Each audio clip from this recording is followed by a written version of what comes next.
ஊரான் வீட்டு நெய்யே என் பொண்டாட்டி கையே. இலங்கையர்களே அவதானம், அரசியல்வாதிகளின் வலையில் சிக்கிவிடாதீர்கள். இலங்கை இயற்கை எழில் கொஞ்சம் தீவு மட்டுமல்ல, பொருளாதார புயல்களால் அடிக்கடி அலைக்கழிக்கப்படும் ஒரு தேசமும் கூட. கடந்த மார்ச் மாதம் 9ஆம் தேதி நள்ளிரவு முதல் இலங்கையில் மீண்டும் எரிபொருள் விலை அதிகரிக்கப்பட்டது. இந்த விலை உயர்வு ஒவ்வொரு சாதாரண இலங்கையரின் அன்றாட வாழ்க்கையையும் அவனது குடும்ப பொருளாதாரத்தையும் பாதித்துள்ளது என்பது மறுக்க முடியாத உண்மை.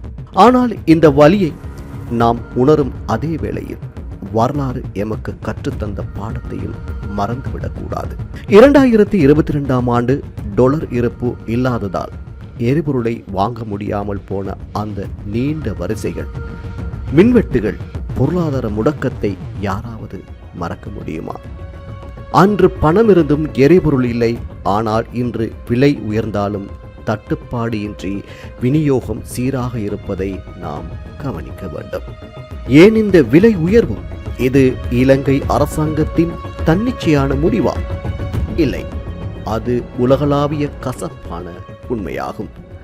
மத்திய கிழக்கில் மூண்டுள்ள ஈரான், இஸ்ரேல், அமெரிக்க போர் சூழல் உலக பொருள் விநியோகத்தின் இதய பகுதியான ஆர்முஸ் நீரிணையை முடக்கும் அபாயத்தை ஏற்படுத்தியுள்ளது. உலக விநியோகத்தில் 20% இந்த பகுதி வழியாகவே இடம்பெறுகிறது. இந்த பதற்றத்தால் உலக சந்தையில் கச்சா எண்ணெய் விலை ஒரு பீப்பாய் $115 வரை உயர்ந்துள்ளது. இலங்கை ஒரு எரிபொருள் இறக்குமதி நாடு என்பதால் உலக சந்தையின் இந்த அதிர்வை நாமும் தாங்கித்தான் ஆக வேண்டும். ஆனால் விலை மாற்றங்களை நாம் உற்று நோக்கினால் உண்மை புரியும். 2021ஆம் ஆண்டு பொருளாதார நெருக்கடிக்கு முன் எரிபொருள் விலை $137 காணப்பட்டது. 2022 ஜூன் பொருளாதார நெருக்கடி மற்றும் வரிசை யுகத்தின் போது எரிபொருள் விலை $470 என்ற உச்சத்தை தொட்டது.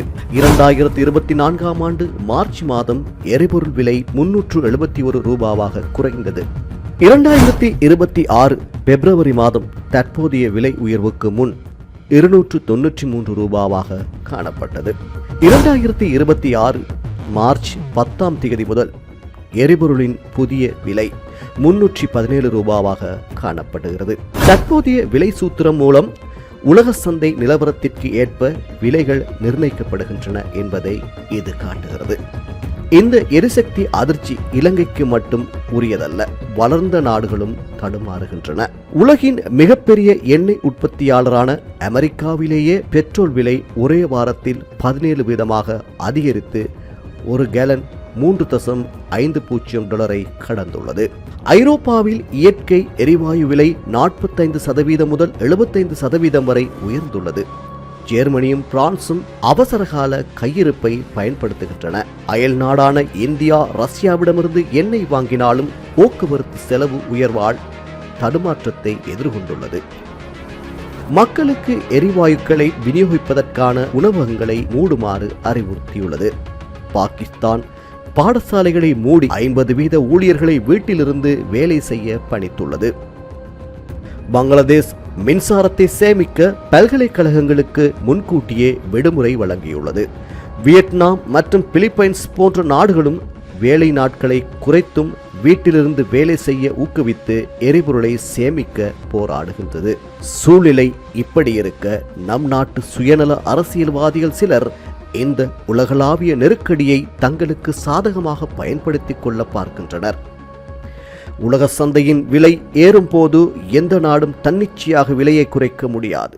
போரினால் ஏற்படும் பாதிப்பை மறைத்து மக்களின் கோபத்தை தூண்டிவிட்டு அதில் அரசியல் குளிர்காய நினைக்கின்றார்கள். இவர்களின் போலி பிரசாரங்களுக்கு மக்கள் பலியாக கூடாது. இறுதியாக ஒரு பழமொழி உண்டு, ஊரான் வீட்டு நெய்யே என் பொண்டாட்டி கையே.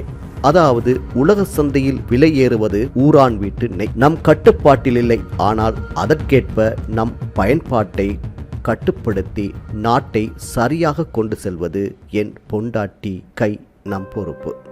இளைஞர்களாகிய நாம் எப்போது செய்ய வேண்டியது உணர்ச்சி வசப்படுவதல்ல, சிந்திப்பது.